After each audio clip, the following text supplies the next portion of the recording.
네, 네트워크 상태가 지금 좋지 않아서 양해를 부탁드리고요. 그렇게 해서 이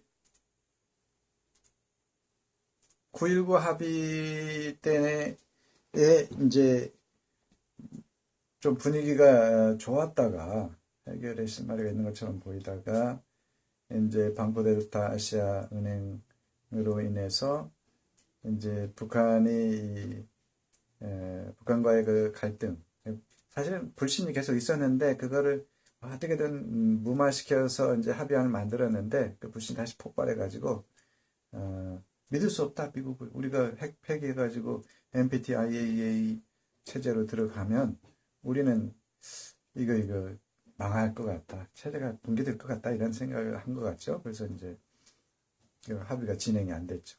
근데 그 와중에 노무현 대통령이 이제 어찌됐건 임기 말에 갔죠. 가서 14 공동 성명을 선언을 하고 돌아왔는데, 근데 이명박, 박근혜 정부 때는 이 오바마 대통령이죠. 주 대상이 이제 미국의 지도자가 오바마 대통령 굉장히 합리적이고, 예, 그 상식을 유지하는 어떤 지도자였기 때문에 이제 남한과 북한 쪽에 다 얘기를 들어보고서 남북한 사이에 예, 합의가 있을 것 같지 않으니까 이제 이름하여 전략적 인내, strategic patience, 그래서 전략적 인내로 들어간다 이거죠.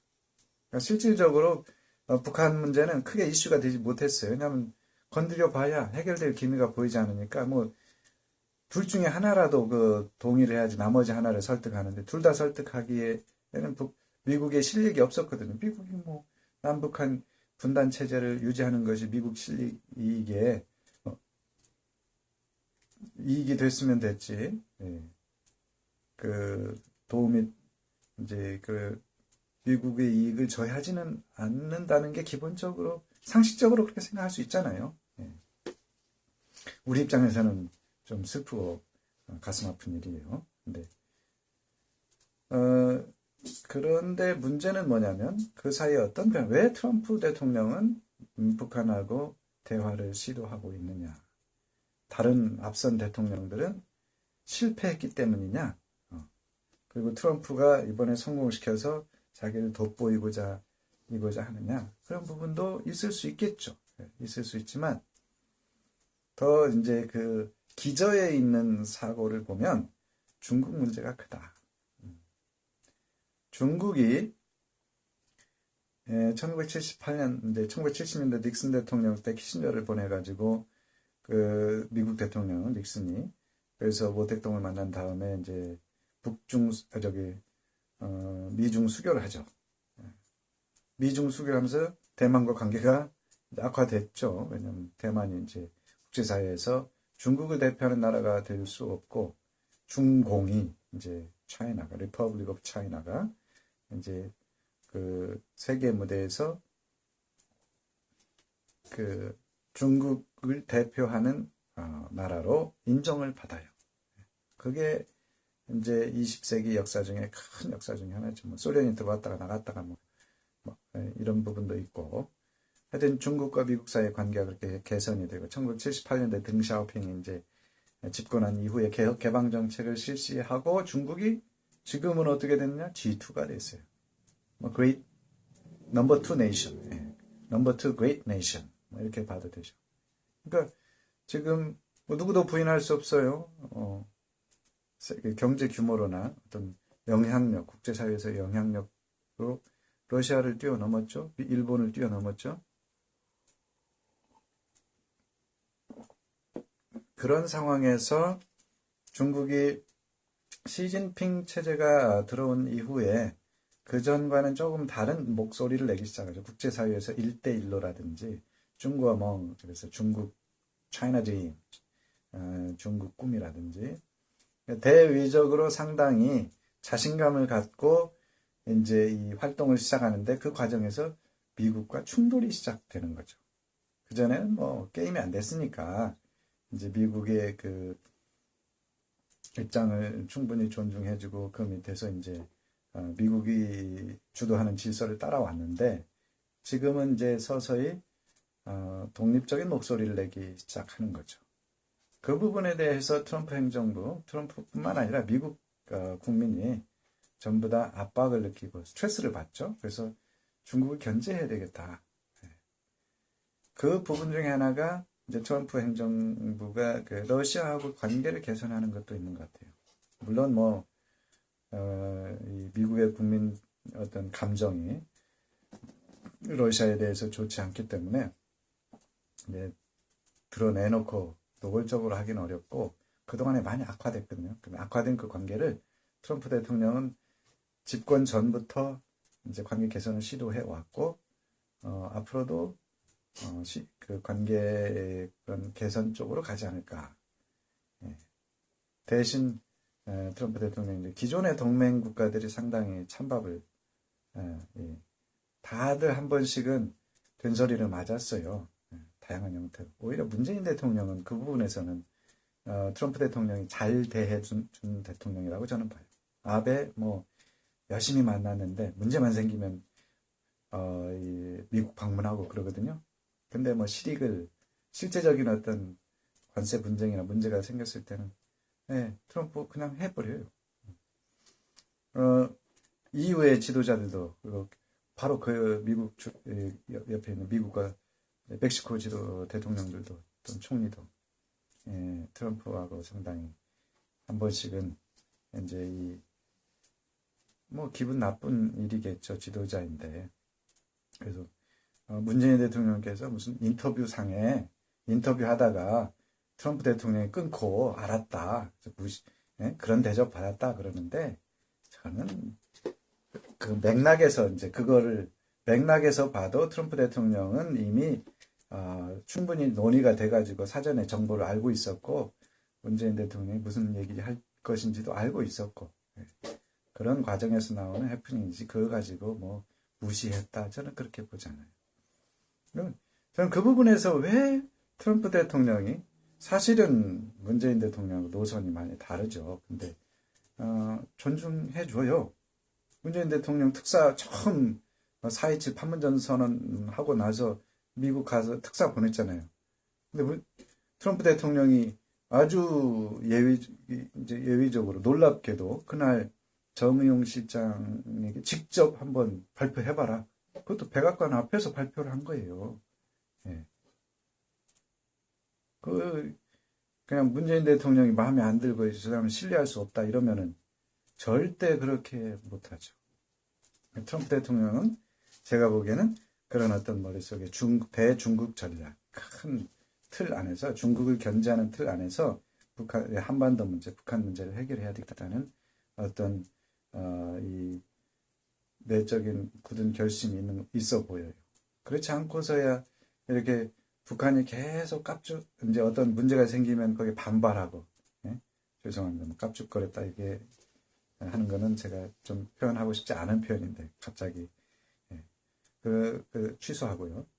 북한도 이제 마음에 들지 않으면 반발을 하거든요. 자기 의사 표현을 한다고 이제 과거의 방식대로 했죠. 그러니까 트럼프 대통령이 분노해서 이제 정상회담 취소를 한 부분이 있지만 또 점잖게 취소해서 실현 가능성을 열어놓은 거죠. 결국엔 실현이 됐죠. 그래서 김정은 위원장에 대해서 지금까지 트럼프 대통령이 기분 나쁘게 또는 거칠게 표현한 적이 없어 보여요. 말씀은 어떻게 하셨는지 모르겠지만 적어도 보도된 제가 본 바로는 항상 정중하게 상대방을 존중하죠. 우리가 기존에 작년에 생각했던 트럼프 대통령의 모습하고는 전혀 다른 모습이다. 그 부분은 우리가 생각해 볼 부분이다. 왜 그러느냐? 트럼프 대통령이 얻고자 하는 게 분명히 있다는 거죠. 분명히 있어요. 북한과의 관계 속에서 한반도 문제를 해결함으로써 다 이루고자 하는 목적이 드러나지는 않았지만 분명히 있다. 그리고 그것을 이제 이루기 위해서 여러 가지 난관을 극복하고자 하는 어떤 의지도 강하다. 이게 기회라는 거죠, 우리에게서. 이제 내일 남북 정상회담을 하고서 2박 3일 하고 가면은 보통 이제 동맹 사이나 아니면 이웃과의 설린 이웃이라고 하지만 만났을 때에 딴 얘기하는 거 아니냐 하는 의심을 누구나 가질 수 있어요.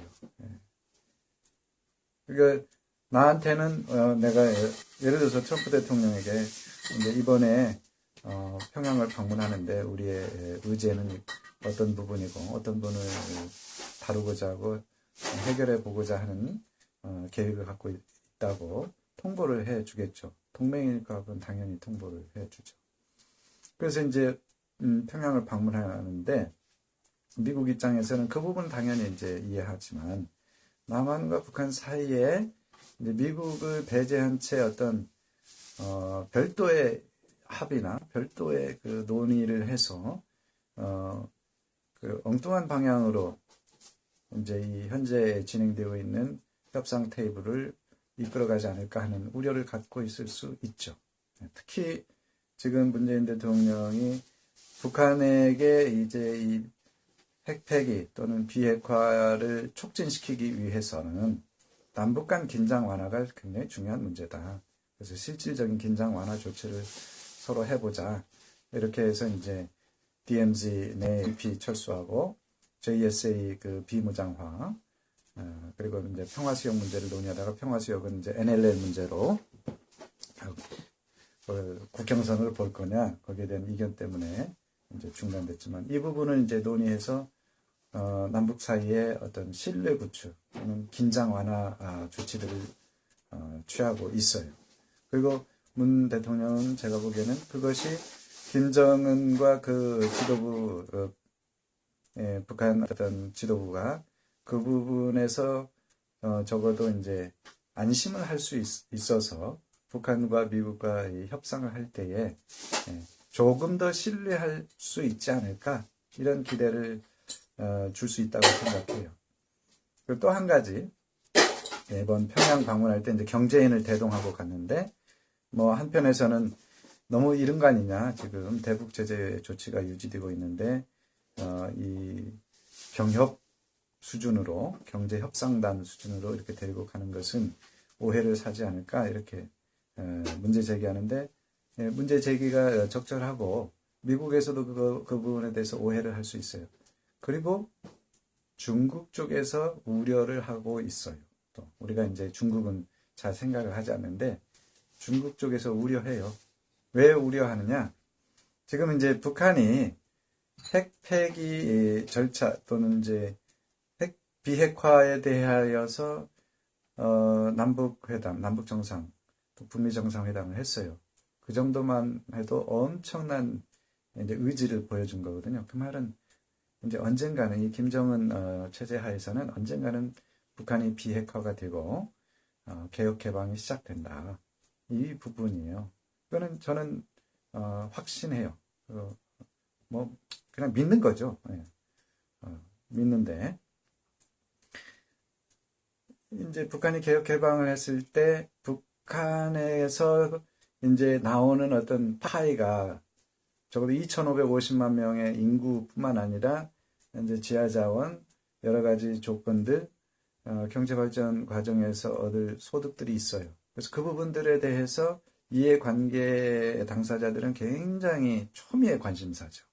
예를 들어서 남북한 이제 철도 문제를 가지고 우리가 철도, 도로, 또 전기, 산림 뭐 이런 어떤 현재로서는 이제 철도, 도로, 산림 문제인데 거기다 전기 문제까지 이제 논의를 해야 되겠죠. 왜냐하면 그게 사회 인프라스트럭처니까. 근데 중국도 적극적으로 북한과 교섭을 해서 거기에서 좋은 조건으로 사업을 하고자 해요. 그러니까 경쟁 관계가 있다는 거죠. 한국과 중국이 경쟁 관계 그 부분에 있어서는 실질적으로 첨예하게 경쟁하고 있어요. 그래서 누가 북한이 이제 누구와 파트너십을 가질 것이냐. 그러니까 이제 지금 중국이 남북 정상회담을 보는 시각도 이제 한반도의 긴장 완화나 어떤 비핵화에 대해서 또 북한이 이제 이 안정화된 적어도 이제 중국이 대외적으로도 표명하고 있는 어떤 가장 큰 외교 원칙은 한반도의 안정이거든요. 현재 체제로서 안정이죠. 남한과 북한 사이에 갈등 없이 예, 안정된 어떤 체제 유지하면서 그래야지 이제 조용한 중국이 항상 문제가 터지는 거는 중국이 내부적으로 문제가 생기기 시작하는데 플러스 중국 주변국이 이제 강력한 어떤 이 국가가 등장할 때 대륙이 이제 소용돌이 속에 휘말리거든요. 그러니까 중국은 항상 주변 지역이 안정화되고 차분하게 뭐 갈등이 없는 상태를 추구하죠. 그래서 남한과 북한을 지금 어찌 보면은 지금 중국은 경제적으로 굉장히 고도 성장 시기이기 때문에 이 정치가 안정이 돼야지 그게 지속이 될 수 있거든요. 그래서 한반도의 안정을 핵심 목표 중에 또는 뭐 전략적인 목표 중에 하나로 추구하고 있어요. 이제 북미 핵무기 관련한 협상은 장기적으로, 단기적으로는 중국에게 불만의 요소가 될 수도 있어요. 왜냐하면 기존의 북한의 어떤 뭐 국제사회에서는 이제 독재 국가 또는 왕정 국가 이렇게 비난을 받기도 하지만 적어도 중국과 그 혈맹 관계 있고 또 최근에 다시 회복을 했죠. 그래서 혈맹 관계에 있는 북한이 이제 중국과의 이 거리를 두고 미국과 수교를 하게 되면 그 부분에서부터 중국은 약간씩 이제 불안감을 갖게 돼요. 이거는 부인할 수 없어요. 그것이 이제 트럼프 대통령이 추구하는 바 중에 하나죠. 그러니까 제가 보기에는 이제 평화협정까지는 가지만 이제 그 이후에 동맹 관계로 발전하는 것을 중국이 굉장히 원하지 않을 것이다. 이런 생각은 갖고 있어요. 그래서 북한과 중국 사이에 이런 어떤 혈맹 관계가 있고 또 한국과 중국 사이에 이제 북한 개발이 시작됐을 때 경쟁 관계가 지속될 가능성이 있기 때문에 어떤 그런 부분에서 이제 이 보완 조치들이 필요하다. 그러니까 남북 정상회담을 할 때 우리가 제일 좋은 것은요. 심도 있는 논의, 모든 논의를 다 하고서 그 중에서 이제 핵심적인 사안은 미국이나 중국에 그대로 오픈하는 거죠. 전달을 하는 거죠. 그래서 이거죠. 이제 북한은 또 중국을 만날 것이냐. 남북 정상회담에는 거기를 설명하기 위해서 중국의 대표단이나 특사단을 보내서 설명을 하겠죠. 그리고 한국은 미국 가서 이제 트럼프 대통령과 만나서 또 설명을 하고요. 또 한국이 중국과도 만나서 설명을 하게 될 거예요. 그런 어떤 정보가 이제 일치가 되면 상호 신뢰가 되는 거죠. 서로 달라지면 이제 문제가 또 갈등이 시작되는 거고요. 그래서 이 정상회담이라고 하는 것이 이제 간단한 문제일 수도 있지만 이 굉장히 그 후유증 가능성이 높은 특히 요즘과 같이 이해관계가 첨예한 나라들이 같이 얽혀 있어서 주목하고 있는 이 상황에서는 후유증을 분명히 낳을 가능성이 높다. 그래서 우선은 이제 한미 관계에서 뭐 삐그덕거리는 소리가 좀 들리죠. 그래서 이제 이 미국에서 대북 제재를 강화하겠다. 또 해상에서 선박 대 선박의 환적 감시를 국제 공조를 통해서 강화하겠다. 이런 조치들을 발표하고 또 러시아가 이 대북 제재 조치를 어긴 것에 대해서 항의하고 이제 뭐 그 회의록을 고쳤다고 그래요. 근데 그런 부분하고 그래서 이제 대북 제재 조치에 대한 대북 그 이행이 지금 자꾸 깨지고 있는 것에 대해서 환기하기 위해서 유엔 회의를 또 이제 소집했고요. 그러니까 이런 과정은 물론 뭐 미국 내에 이제 매파라고 할 수 있는 강경파인 볼튼 보좌관을 통해서 이제 진행이 되고 있을 것이다 이렇게 얘기는 하지만 폼페이오 장관도 거기에 더 관여가 돼 있을 거고요. 그래서 미국 입장에서 이 협상이 다 끝난 게 아니고 이제 그야말로 과정 중인데 이 협상이 성공을 하기 위한 조건 중에 하나로 대북 제재 조치가 공고하게 유지되어야 한다. 이렇게 생각하고 있어요. 그러니까 한국도 북한산 석탄이 러시아를 거쳐서 동해 이 항까지 왔다. 그랬을 때에 그 문제를 이제 해결하기 이제 그 문제가 보도가 됐을 때 제가 보기에는 어느 정도 이 로우키로 북한을 자극하지 않기 위해서 그런 부분이 있었을 것 같아요. 이제 조용히 다루었다 이렇게 보여지는데 뭐 이제 이 북한과 관계 개선을 하는 과정 중에 있었기 때문에 그 부분이 어찌 보면은 이해는 돼요. 이해는 되는데 이후에 나중에 북한에 대해서 뭐라고 얘기할 건 없고 거기에 관련된 한국 또는 한국 회사나 관련된 이제 중국, 러시아 회사는 제가 알기로는 이제 뭐 그 건은 아닌 것 같고 다른 건으로 이제 그 IT 관련 북한 노동자를 고용해서 이제 활동한 중국과 러시아의 기업이 이제 대북 제재 조치를 받았다고 유엔 제재 조치를 받았다는 뉴스를 본 적이 있는데 그런 형식으로 이제 대북 제재 리스트에 올려야죠.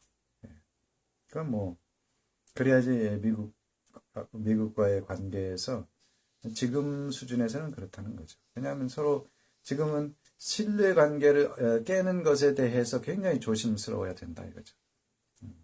내가 너를 못 믿, 친구 사이도 마찬가지. 내가 지금 이해관계가 굉장히 서로 다르기 때문에 아무리 한미동맹이라도 한국이 별도로 미국과 상관없이 별도의 미국의 국제 유엔 체제 하에서 부과된 제재 조치를 어기는 것을 용납해주면 이제 그 부분에서 균열이 생기기 때문에 그래요. 네.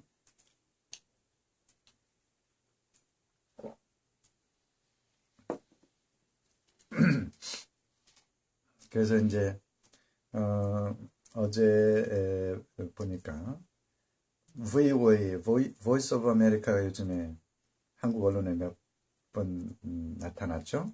왜냐하면 이제 VOA 기자 2명이 청와대 외신 기자 그룹에서 이제 그 카톡 단체 카톡방에서 배제됐다.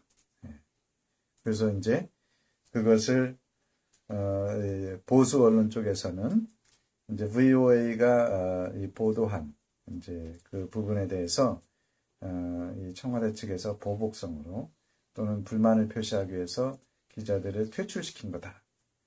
이렇게 이제 보도를 하고 또 유튜브 방송들은 신났죠, 이제. 그거 가지고 좀 심해요. 제가 보기에는 아무리 1인 방송이고 욕해서 돈을 버는 방송이라 할지라도 뭐 문재앙이라는 또 참 심하게 욕을 이제 하면서 하는 방송도 제가 들었어요. 근데 그거 절대 저는 동의하지 않고 또 그런 감정적으로 그렇게 해가지고 거기에다가 지원을 하고 돈을 주면서 이제 속풀이는 하겠지만 건강한 해결 방식은 아니다 이렇게 생각을 해요. 하여튼 그렇게 해서 이제 이 VOA 기자단이 퇴출돼서 이제 그 드디어 한미 간의 갈등이 이제 노출이 됐다 뭐 이렇게 얘기하는 사람들이 있었는데 청와대에서 그게 아니고 사실은 이제 VOA 그 등록한 전화번호가 기자 개인 전화 프라이버시가 보호가 되는 개인 전화, 개인 휴대폰이 아니고 회사 공용폰이었기 때문에 그 보안상의 문제가 우려가 돼서 바꾸는 과정이었다.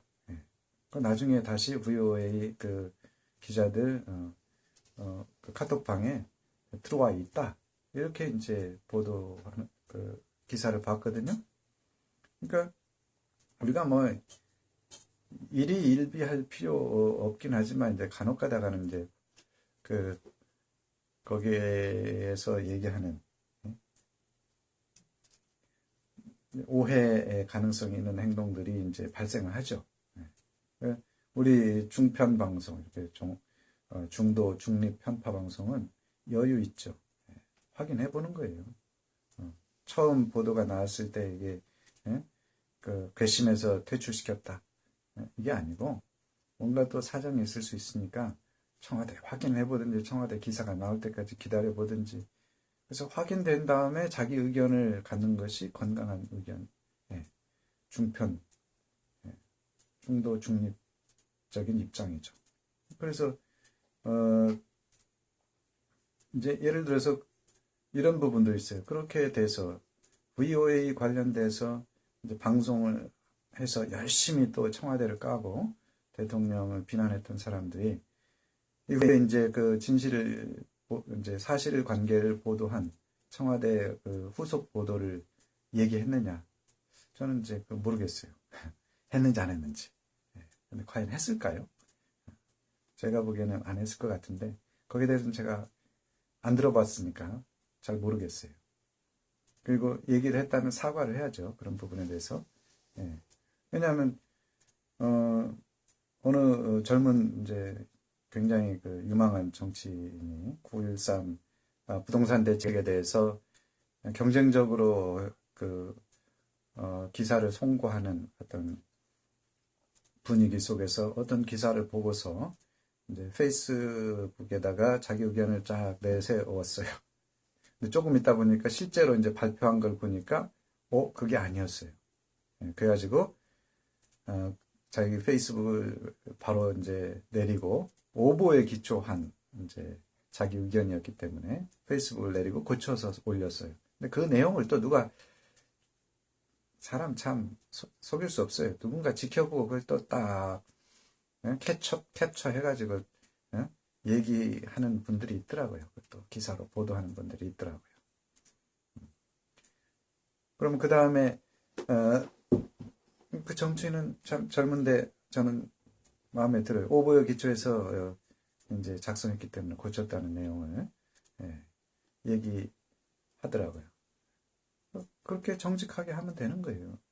근데 내가 유리하고 내 마음에 들고 내 기분을 풀어줄 수 있는 내용만 얘기하고 그 반대쪽 의견은 전혀 신경도 쓰지 않고 뭐 신경 안 쓰는 정도가 아니라 오히려 이제 죽어라 이렇게 상처를 주고 과연 그렇게 해서 얻는 실력이 언제까지 지속이 될 수 있을까 저는 궁금해요. 제가 이 유튜브에 최근 뭐 제가 이제 계속 유튜브를 자주 보니까 그런 어떤 내용들이 눈에 많이 띄는데 이제 문재인 대통령에 대해서 비판적인 그 방송을 하는 1인 미디어, 개인 미디어 채널이 굉장히 많더라고요. 그리고 구독자들도 이게 1, 2천 명이 아니라 만 단위로 20만, 25만 명이 제일 많던데 엄청나요. 그리고 그 밑에 항상 이 donations 후원을 이제 할 수 있는 계좌나 이제 그 장치를 거의 대부분 딱 한 군데 빼고는 다 있더라고요. 그래서 그런 어떤 분들이 활동을 하는 거 그 자체가 문제가 아니죠. 이제. 근데 그런 활동을 하면서 이제 요즘에 많이 유명한 페이크 뉴스, 가짜 뉴스를 양산하는 문제. 또 지나치게 감정에 호소해서 사실관계를 충분히 전달하지 않고 감정에 호소하는 방송. 결국엔 뭐 돈은 나올 가능성이 있죠. 감정에 호소해야 돈이 나오니까. 하여튼 그런 부분이 있어서 VOA 문제가 이슈가 됐었어요. 근데 이제 제가 본 것은 VOA 대담해가지고 2차 정상회담. 그러니까 북한과 미국 사이에 지금 2차 정상회담이 논의되고 있다. 벌써 논의가 되고 있어요. 김정은 위원장이 이제 2차 정상회담에 대한 서신을 보냈고, 사실은 6월 12일 날 싱가포르 서밋에서 싱가포르 정상회담에서 트럼프 대통령이 이제 구두로 초청을 했죠. 김정은 위원장을. 김정은 위원장은 그것을 기억하고 있다가 거기에 제가 보기에는 반응했다고 보여져요. 양측에서 이제 시간을 두고 이제 반응을 했기 때문에 어찌됐건 정상회담을 다시 한번 갖기로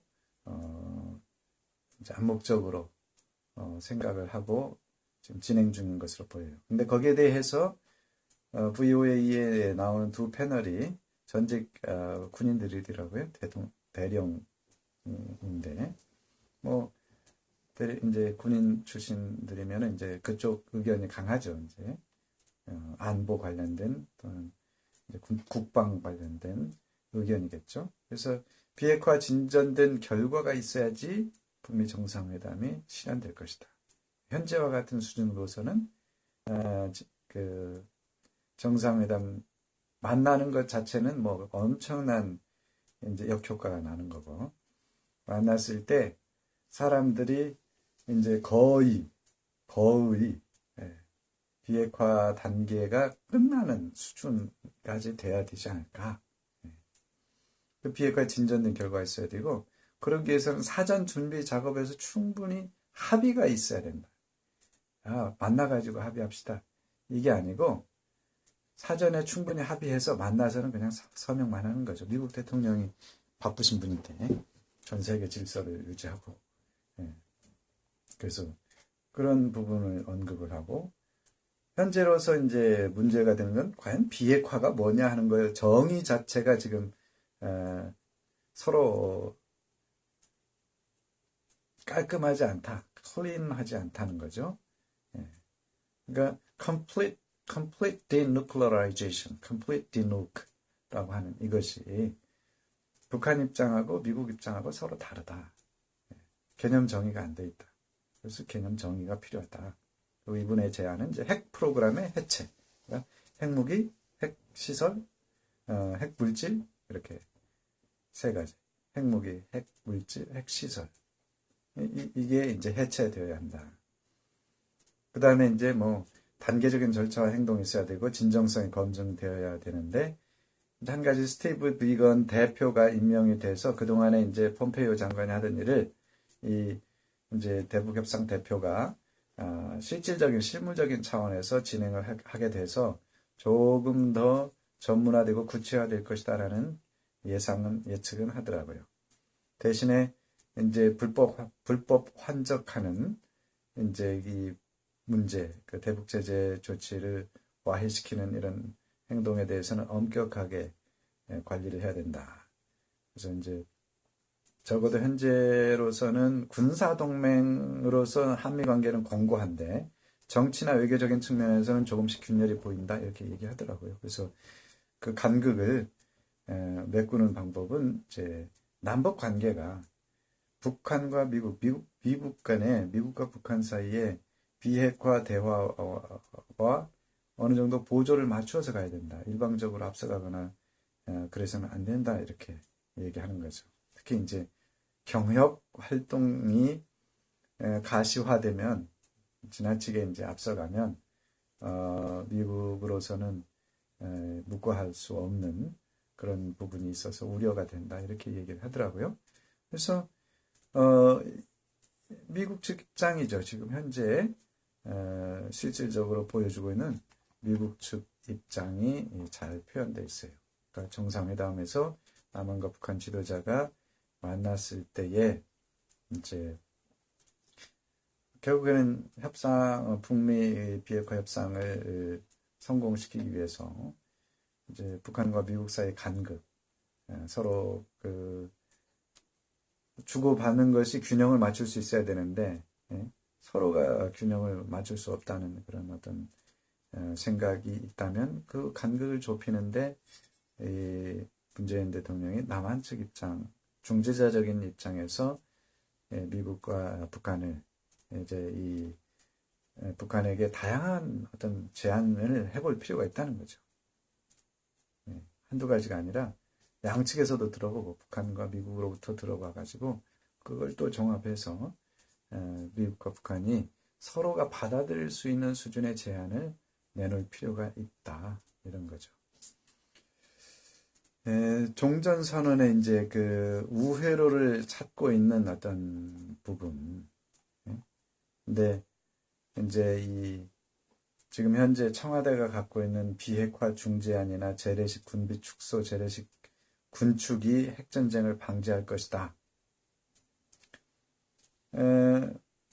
뭐 그럴 가능성은 있죠.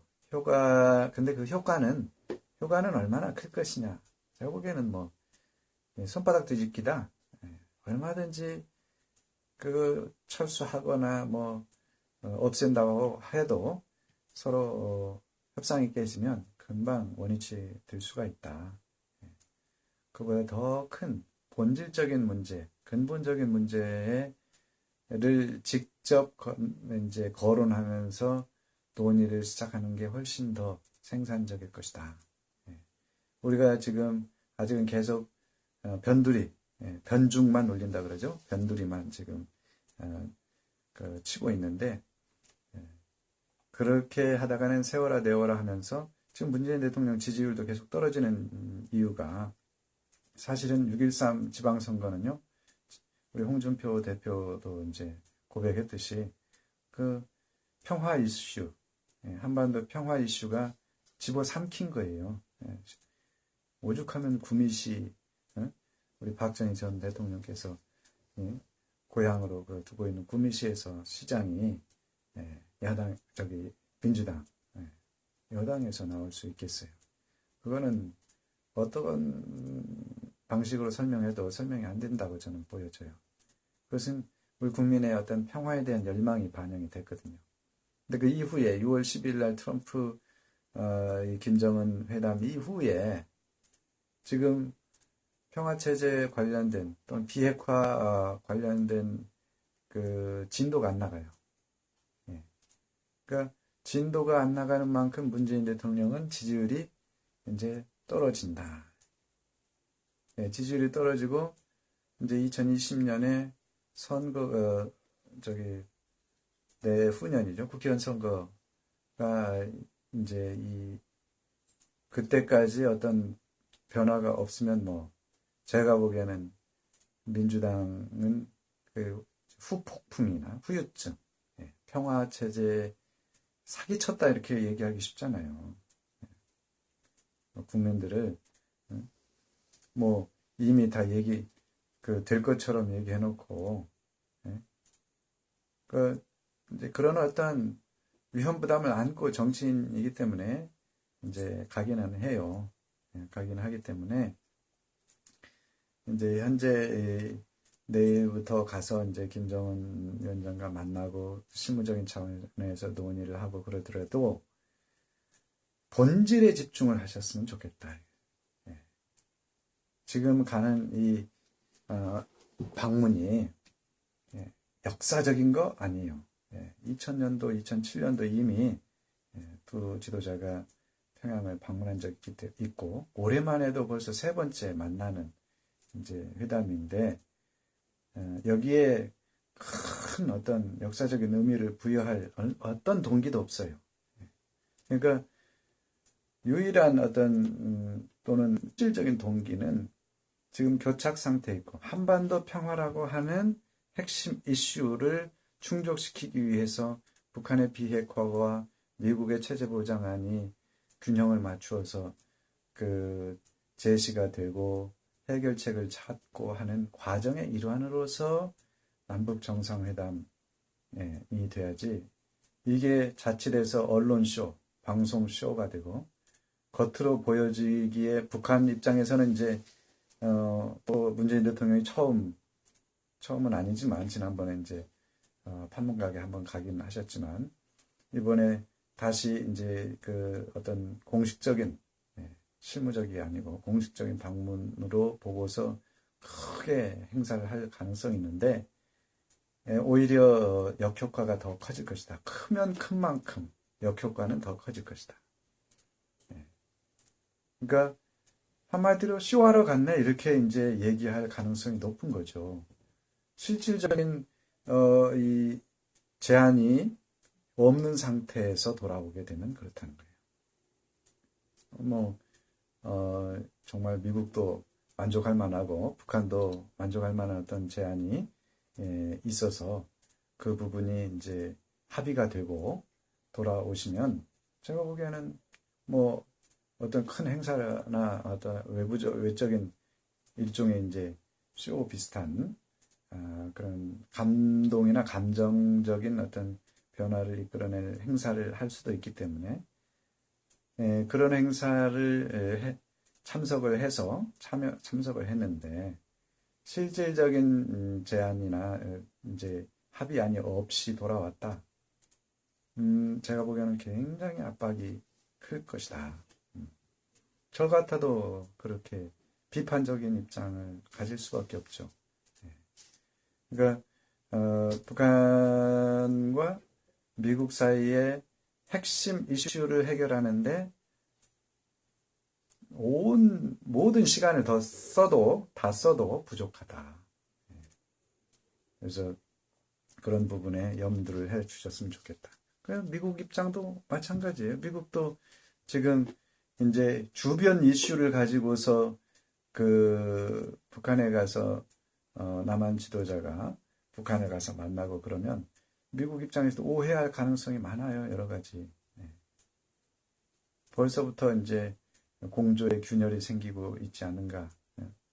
이렇게 생각하는데 그런 부분을 좀 주의하셔야 되고 주의하면 좋겠다는 생각이고 그래서 미국과도 긴밀하게 이제 그 연락을 할 수 있으니까 지금 뭐 얼마든지 연락 가능하죠. 그러니까 그 김정은 위원장하고 대화 과정에서 미국과 또 상의해 볼 문제가 있다면 즉시 연락을 해서 실질적으로 진전된 한 그러니까 그냥 서로 상호 불신의 단계를 못 벗어나서 엉거주춤 상대방에게 요구만 하는 그런 이제 이 상황, 태도는 벗어나야 된다는 거죠. 그리고 이제 아까 얘기했듯이 이제 중국도 이 남북 회담에서 어떤 주제가 논의되는가에 대해서 계속해서 연락을 취하면서 확인을 할 거예요. 실시간으로 제가 보기에는 확인을 하겠죠. 그래서 이제 북한도 어느 정도 중국의 이 입장을 고려하면서 이제 이 남북회담이나 북미회담 준비하겠죠. 그러니까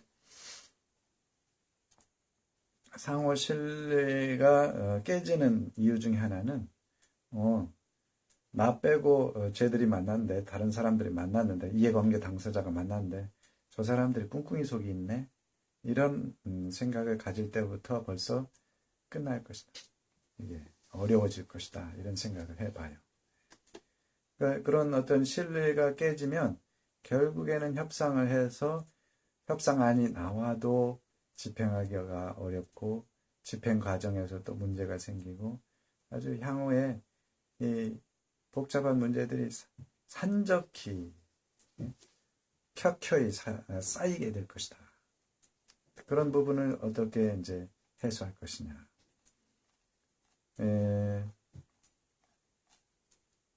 그 다음에 북한이 이제 중국의 문제에 대해서 중국이 이제 조금씩은 중국이 또 미국과 무역 경제 전쟁을 하고 있는 그런 어떤 상황이기 때문에 북한 문제를 가지고서 미국과도 조금 협상에 이용하고자 하는 부분도 많이 있을 거예요. 그래서 북한과 중국 사이에 이제 얘기가 오고 가면서 미국을 어떻게 하면은 견제해 볼까 이제 이런 입장에서 중국이 반응할 수가 있어요. 중국도 무역 전쟁을 하면서 지금 아직은 이제 실질적인 그 관세 부과에서 미국하고 동등한 입장에서 한 번씩은 그 부과 주고 받았거든요. 포격을 주고 받은 셈인데 향후에 이제 실탄이 어느 정도 남아있느냐 따져보면 중국은 이제 실탄이 점점 줄어들어서 약간 밀리게 될 가능성이 있죠. 근데 중국 입장에서는 그건 자존심의 문제로 보고 제가 보기에는 진행하는 것 같아요. 왜냐하면 실질적으로 이 대미 무역 흑자 규모가 줄어들지 않고 있다 그래요. 작년에 3,700억 달러 정도 그 대미 흑자를 기록했다고 기사에서 나왔거든요. 그러니까 미국도 이제 저도 잘 모르겠어요. 미국이 왜 이렇게 그 무역 수지에서 중국에 그렇게 큰 규모로 중국 물론 미국 내에 있는 거의 모든 소매 매장 보면 메이드 인 차이나가 있거든요. 그것 때문이기도 하겠죠. 그리고 그 이제 중국 측에서 한 가지 그 미국에 대해서 우리도 그러면은 아예 중간 핵심제 생산 과정, 생산 핵심제에 대한 수출을 대미 수출을 제한을 해보자. 그런 어떤 제안을 이제 정협위원이라고 하는 공식 정부 기구는 아닌데 이제 의회의 지원 기구인 인민정치협상회의 주임이 장관급이래요. 또 거기는 사람이 많으니까 직책도 다양하고 그런 발언을 했다고 그래요. 본인 이제 정부 의견은 아니고 자기도 개인 사견이다 이렇게 해서 이제 발표를 했는데 중국이라고 하는 시스템이 개인 사견을 함부로 그렇게 아무나 발표할 수 있는 시스템은 아니거든요. 그러니까 어느 정도 중국 정부의 입장을 이제 충분히는 아니지만 적어도 테스트용으로는 담은 상태라고 보이죠. 그래서 중국과 미국 사이의 어떤 이 갈등 속에서 남북 정상회담이 개최됐을 때에 이제 서로가 서로 신뢰하지 못하고 또 자기의 이익만 극대화하고자 하는 입장에 서면 후유증이 없을 수가 없다. 그래서 우리 한국 입장, 우리 문재인 대통령께서는 그 주변 북한하고 충분히 대화를 나누고 그 부분을 한국과 중국에 정확하게 설명을 해서 투명하게 가는 게 제일 좋다고 봐요. 뭔가 우리는 그럴 가능성이 있어요. 개인 대 개인, 지도자 개인들 간의 어떤 이면 합의나 이제 다른 생각을 가질 수 있거든요. 일본과 미국이 가스라테프트 조약을 맺어서 이제 이 한국의 그 문제 다뤘는데 그 부분에 대해서 관련 당사국 입장에서는 굉장히 불쾌하고 오랜 시간 불신의 어떤 씨앗으로 남거든요. 그렇게 해서는 건강한 대국이나 건강한 국가가 되기는 어렵고 또 존경받는, 인정받는 대국이 되기도 어렵죠, 미국이. 그래서 이제 그런 어떤 역사적인 오점이에요, 미국에. 본인들은 뭐 그게 이 밀약을 해서 이제 얻은 이득이 클 수도 있지만 북한도 마찬가지라고 보여져요. 북한도 그 관련된 내용에 대해서 중국에 있는 그대로 설명을 해서 중국의 협조가 필수 불가결하기 때문에 정직하게 협상 결과를 전달해 주는 것이 좋다. 그래야지 후유증을 최소화하는 거죠. 어디서 어떤 모양으로 이제 이 문제를 삼고 걸고 넘어질지 우리는 예측하기는 어려워요. 근데 뭐 당장 가서 어떤 회의가 시작되면 분명하게 드러나겠죠. 드러날 거니까 그 부분은 이제 그때 가서 또 얘기를 해보고 어찌됐건 남북 정상회담이 지금 그 시점 이게 좋은 분위기 속에서 이제 흘러가는 시점이 아니고 교착 상태에서 서로가 서로를 의심하는 이 시점에서 만나기 때문에 그 한미 관계나 북중 관계 우리 한국은 미국과 동맹 관계에 있기 때문에 또 북한은 중국과 동맹 관계에 있죠. 그래서 후유증이 있을 것이다. 예.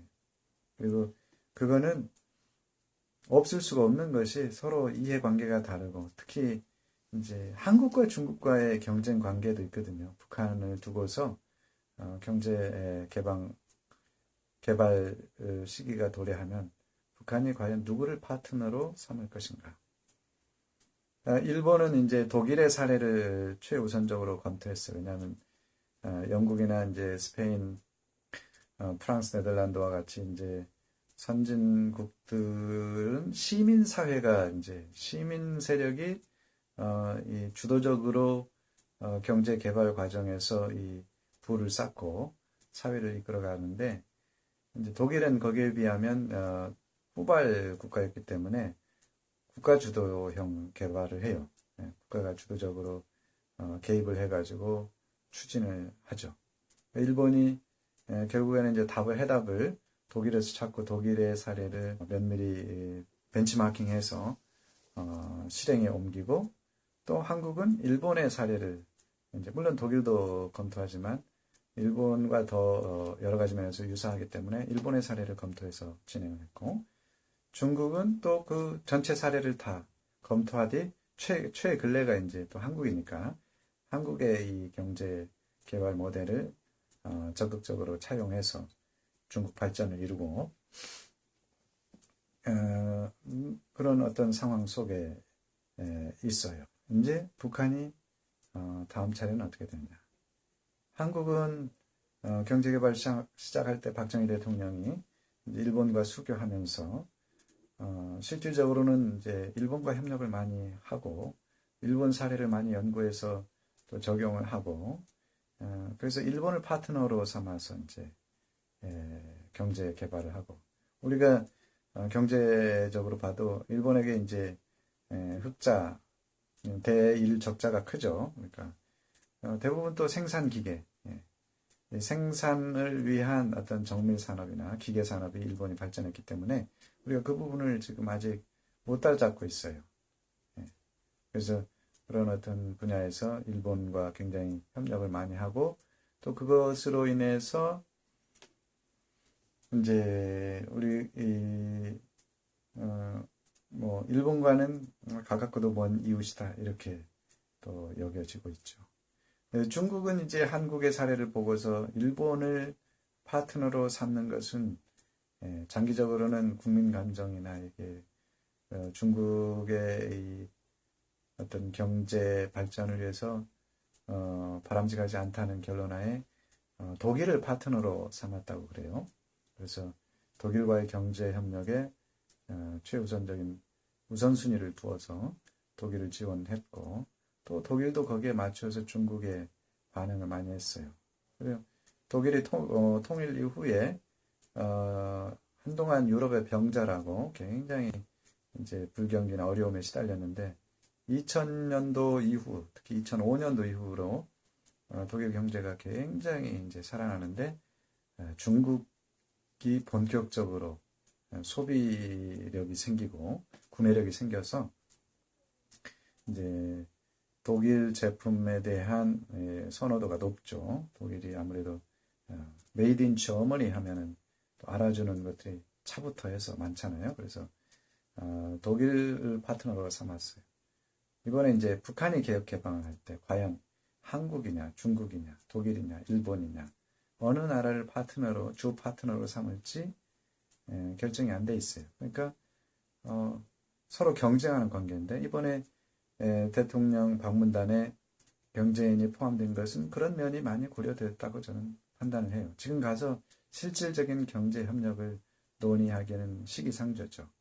대신에 그분들이 가서 이제 이 개혁 개방 시기에 경험했던 다양한 경험들을 북한 만나는 분들하고 특히 지도자들하고 지도급 인사들하고 이제 이 의견을 나누어서 향후에 북한이 개혁 개방을 할 때에 이제 한국과 주 파트너십을 맺고 활동하는 것이 유리할 것이다 하는 점에서 이제 서로 아무래도 이 페이스 투 페이스로 만나는 것이 중요하니까. 그래서 경제계 인사들이 이번에 포함된 것. 저는 그 부분은 이제 그렇게 긍정적으로 봐요. 대신 실무적인 어떤 경제 협력을 논의하면은 역효과가 더 크니까 그쪽은 당분간 접어두고 이제 가능성 또 기존의 경험 이런 것들 잘 검토해서 뭐 자료들 열심히 준비해서 내일 떠나겠죠. 비서실이나 뭐 관련된 분들은 많은 준비를 하고 있을 거예요. 근데 준비를 다양하게 하더라도 이제 그것을 북한 측과 논의할 때에 이제 우리가 한미 동맹, 미국과의 관계에 이 중점을 두고 대신 향후 개혁 개방이 됐을 때 북한과 파트너십이 제대로 이루어질 수 있는 길을 또는 길을 닦는다 이런 수준으로 조정을 했으면 좋겠다. 그리고 뭐 북중 관계 제가 뭐 후유증이라고 써놨지만 역시 동맹이기 때문에 이렇게 남한 지도자를 만나서 의심하기 쉽죠. 그래서 우리가 굳이 그걸 가지고 이간질하고 그럴 필요는 없고요. 있는 그대로 얘기하는 게 제일 좋다. 저는 그렇게 생각해요. 중국의 중국이 추구하는 외교적인 이익이나 이제 경제적인 이익을 위해서 북한에게 기대하는 바가 있을 텐데 북한도 그걸 알죠. 그러나 북한은 또 역사적인 관점에서 보면 중국과 또 경쟁 대립 관계가 있는 부분도 있거든요.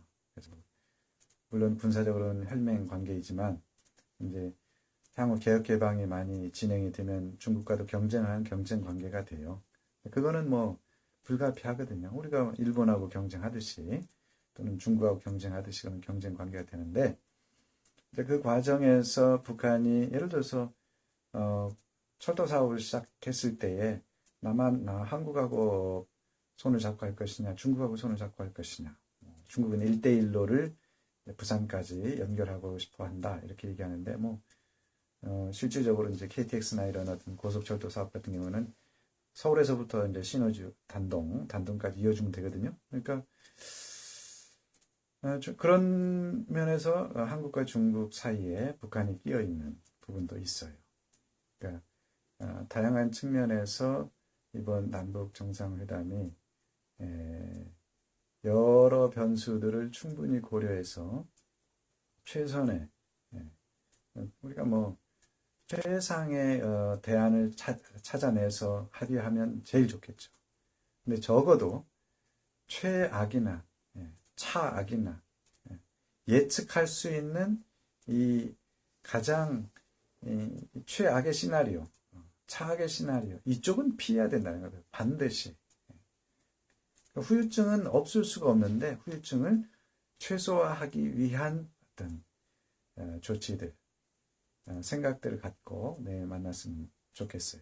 그래서 우리가 남한 북한 분단 상황이 이제 어찌 보면은 이 슬픈 역사이기도 하지만 우리가 그 자체 과거를 바꿀 수는 없거든요. 그러나 우리가 오늘 어떤 태도로 어떤 생각을 갖고 결정하고 만나느냐에 따라서 미래를 바꿀 수 있다고 생각을 해요. 그래서 문재인 대통령하고 김정은 위원장이 한미 동맹과 또 북중 관계에서 발생할 가능성을 최소화하면서 가능하면 이제 교착 상태인 북한 미국 그 비핵화 협상 그리고 체제 보장안 그 협상이 성공할 수 있도록 다리를 얻는 중재 역할을 잘했으면 좋겠다. 이런 기대로 오늘 방송을 여기서 마칠게요. 2부를 여기서 마치고